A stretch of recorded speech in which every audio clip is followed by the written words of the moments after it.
Welcome, I'm Dr. Tom Warren and you're watching The Plant Doctor. What we're doing today is I'm going to be propagating from cuttings 3 different plant species. We will be doing a macrophylla hydrangea, we will be doing a button bush, and we will be doing a lilac as well. So we're doing this in mid-June, and what we want is semi-hardwood. So with deciduous plants, the new growth comes out in March and April, and then it begins to harden off in May into June. And it's not completely hard, but it's the ideal texture that we're looking for in terms of it's not so supple that as soon as we cut it, it's going to wilt, but it's not so hard that it's not going to put on roots when we do a cutting. You can see there, this bends a little bit, and that is exactly what we're looking for. And so I did a similar video with Forsythia earlier in the year. I'll link it here, so if you want to go back and look at that video. But I want to show you the results you can get with using nothing more than a Rubbermaid. So this Rubbermaid has clear sides. It has a blue top, but it is transparent. It really doesn't matter what color the top is as long as it's transparent. And let's take a look at this. These are the results that I got with Forsythia, and we're going to try these with these other 3 plants today. This is the first time I've taken the lid off of this in 8 weeks. That's 8 weeks worth of growth on these Forsythia. So that's really good. And so this is just a really basic way of propagating almost any plant. And all we have here is a layer of sand that goes maybe halfway to 2/3 up the depth of this container. This container's about 8 to 10 inches tall. And we use sand. We pour water over the top of the sand till you can see about 1 inch of water down in the bottom in the sand. And all you want is a lid to put on top of it, seal it off, and then you have condensation build up on the lid, and it's almost like it's raining inside of here all the time. We want 100% humidity at all times. That's how you get these kind of results. So let's talk about how to prepare a cutting. What I have here beside me, this is going to be Hydrangea, macrophylla, blue jangle. So this is blue jangle hydrangea. This is a cultivar from Proven Winners. If I'm not mistaken, this is going to be a sport off of Nico blue hydrangea. This is a dwarf. It only gets 1 to 2 feet tall, 2 to 3 feet across.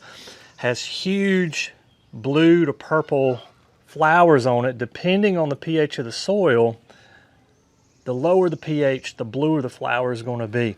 One thing I need to tell you about blue jangle hydrangea is, if I'm not mistaken, there is a plant patent on this, so you can't propagate this and go sell it. You can propagate for personal use only, so you can go buy one, you can take cuttings off of it like I have here and root them and put them in your yard. That's perfectly legal, but the second you go to sell one, you're breaking the law. Proven Winners will want royalties and whatever else from that as well. So make sure when you do this that you're doing this for personal use. But here's our cutting. I'm going to take off that bottom set of leaves. There's one more set of leaves right here. We're going to take those off.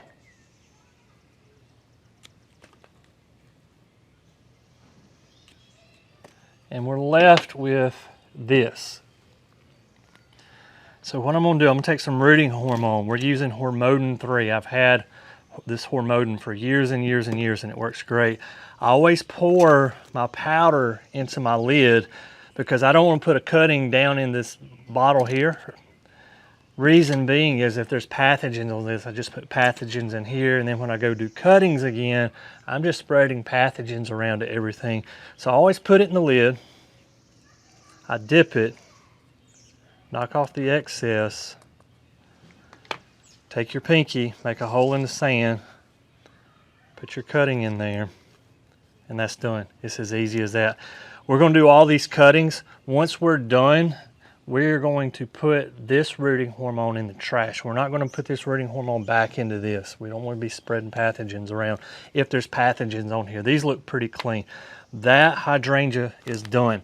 The next one I want to do is lilac. So this is Shoal Creek lilac. This is one that can take our hot, humid summers here in the South. A lot of lilacs don't do well around here, but Shoal Creek is one, if I'm not mistaken. The story behind Shoal Creek lilac is that it was discovered at Shoal Creek Country Club in Birmingham, Alabama. At least that's the story I was told. I haven't confirmed that. I haven't gone and read it in like a book somewhere, but this is Shoal Creek lilac. What we want to do, it is actively blooming. Lilac blooms on new wood. So we're going to remove these flowers. We don't want those.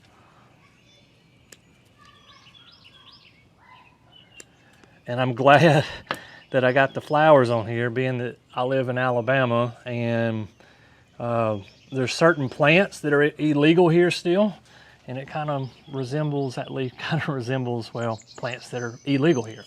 So you saw the flowers. This is lilac. This is not the good stuff. Now, there's 3 sets of leaves there. So what I'm going to do, we're going to remove this bottom set. We're going to remove the next set. And this cutting here, it's almost past semi-hardwood. So we're doing it here again. We're doing this in June, and we want semi-hardwood cuttings. That's a little firm. So a trick you can do, if you can't bend the end of your cutting, take your hand snips, wound the side of it so that you see the green underneath. Don't cut so deep you get into the wood, just underneath the bark. You're going to see a cambium layer. That is where your roots are going to come from. So we're going to stick that in the rooting hormone. We're going to knock off the excess, take our pinky finger, make a hole, put it in there, cover it back up. Our lilac cutting is now in there. The last plant that I want to show you, this is a plant that my wife likes. This is buttonbush. You can see here, those are the buds. This one hadn't quite flowered out yet. That's going to bud out and make these little whitish round flowers out here on the end. So we're going to cut those off. That one's already broke anyway. We're going to cut off these bottom leaves. And this process works for almost any cutting. You get 2 or 3 nodes, you cut off the bottom leaves. One thing I do want to show you, on large leaves like this, we want to leave vegetation on here. We got to have some photosynthesis going on.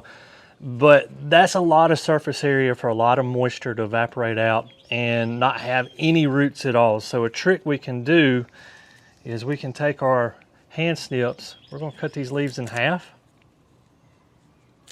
or maybe cut 2/3 of the leaf off even. We're left with something like that. That's our cutting, and actually I can even take that part right there and cut that down a little bit more. And I can cut that down a little more as well. So we'll go with that. Here again, that's pretty good semi-hardwood. You can see it bend right there. But just to be on the safe side, we're going to take our hand snips. We're going to wound it. Dip it in our hormone, knock off the excess. Take our pinky, make a hole, put it in. And the button bush is now in there. I have several cuttings that I'm going to do. I'm going to do that off camera. I'm not going to do all these cuttings on film. Once I'm done with that, I'm going to come back on film and I'm going to tell you how we're going to take care of this Rubbermaid for the next 8 to 10 weeks. And we'll come back and look at some of these cuttings and see how well they rooted out. So in between sets, we had a big rain shower come through. So I went ahead and we have put all of our cuttings into our Rubbermaid container. And what I want to show you is our setup for the next 8 to 12 weeks, somewhere in there. This is an east-facing wall, so these cuttings are going to get morning sun. So they're going to get sun when the sun comes up, and then around 12, 1 o'clock in the afternoon, the sun goes behind this wall over here. So if you have an east-facing wall on your house, or if you have a south-facing patio that has some sort of overhang on it, where these can get indirect sunlight, that's the ideal location for this. You can also do this indoors.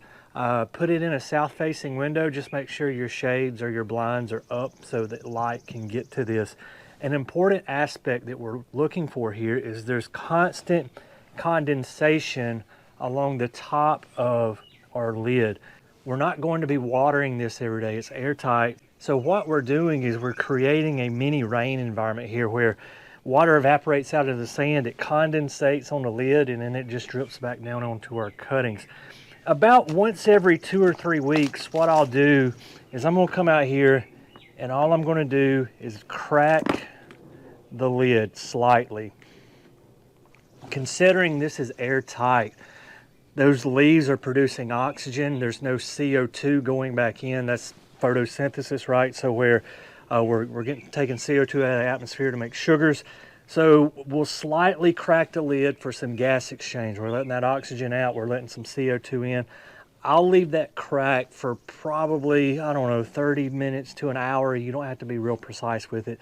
But every 2 or 3 weeks, come out and crack it for a little bit. Make sure it doesn't dry out. Make sure you still have condensation on your lid, and then just simply close it back up airtight. In about 8 weeks time, what we're going to do is take the lid off and slightly start pulling up on some of these cuttings.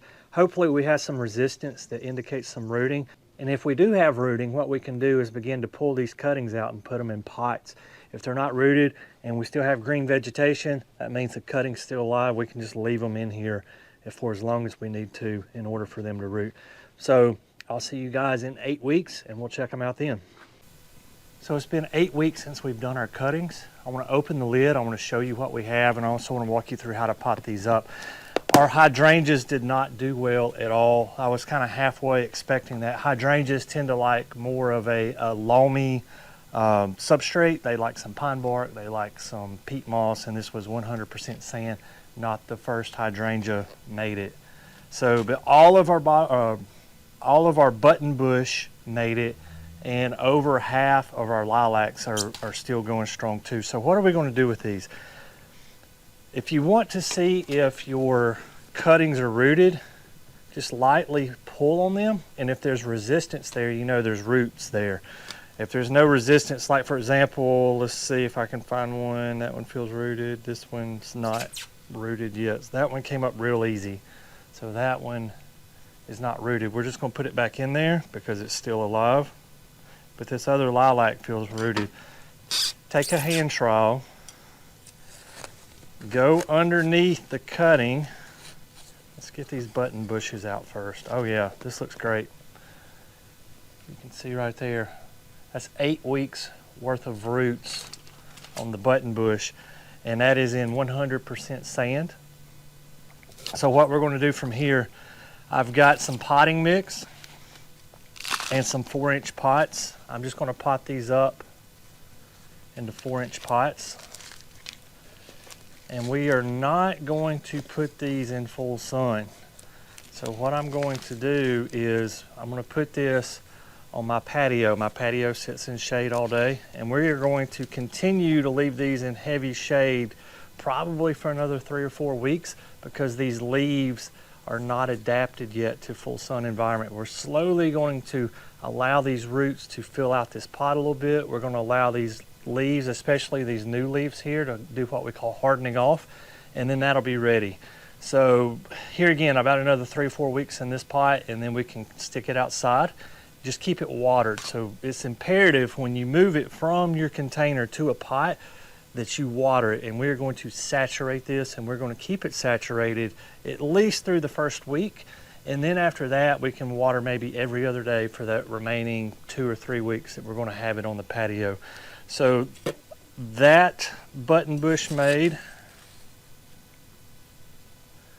There's another one right there. Awesome root structure on the button bush. I'm going to lay this over on the side for now. I want to see how these lilacs did. So we know that our hydrangeas are done. And so this lilac has lost leaves, but it's got green vegetative buds coming up. I'm going to leave it in there. I got a couple other lilacs. Yeah, this one's starting to root. The lilacs are rooting slower than the button bush did, so I'll probably leave these in here a little longer. Just in that really high humidity environment. And as you're doing this, what you can do, any leaves that have fallen off, go ahead and pull those off. Here again, this is a little lilac cutting. There's the smallest little root right there. So that one's going to make it. The The lilacs just need more time. This lilac doesn't have any roots on it, and there's another one over here in the corner. I'm not going to pull it up. It has a few little roots on it too. So the lilacs look good. They just need more time. The button bush, we're going to go ahead and pot up. And once you have root structure, that's about the minimal amount of roots that I would want to transfer. If there's less roots than that on a plant, just leave it in here a little bit longer. If there's that many roots if there's that many roots or more, we can go ahead and pot up. So we're going to pot up our button bush today. And what we're going to do with the lilacs is we're going to put the lid back on it, and we're going to give it another month. We'll give them another 3 or 4 weeks, and then we'll come back and check on them. So we just put the lid back on. And we have 2 baby button bushes now. And here in about another 3 or 4 weeks, we'll have 3 or 4 lilacs. The hydrangeas didn't work because the media was not right. So that's how you propagate button bush and lilacs. Guys, as always, thank you for watching The Plant Doctor. And until next time, happy gardening.